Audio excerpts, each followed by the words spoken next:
All right, boys and girls, we are going to be looking at the Alabama Virtual Library today, and we are going to talk about how to cite your research. We want to be able to give credit to all of those people that work so hard bringing you this information. So we're in elementary school, so we're going to click on elementary school to start. And we are going to go down and we're going to use PebbleGO for our research this week. So click on PebbleGO.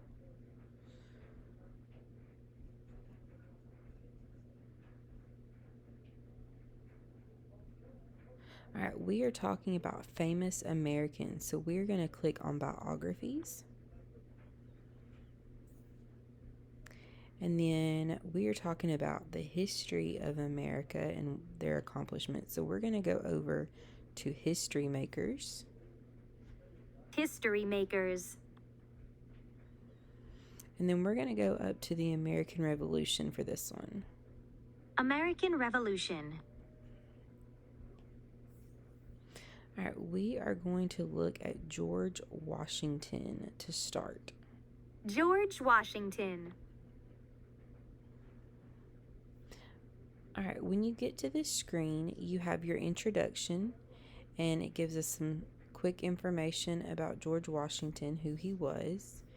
Then you can look at his early life, his life's work, the later years of his life, and then the most important thing that we're going to look at are his contributions, so what he is famous for. You can also click on read more, and there are people that are related to him that you can do additional research with.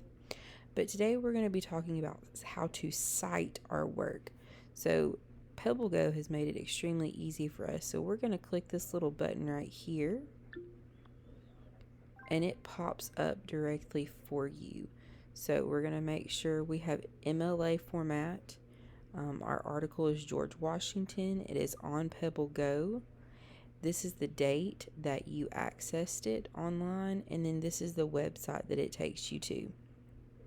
So it's as easy as clicking copy, and then you can pull it up on your graphic organizer, and you can click paste, and you are all set.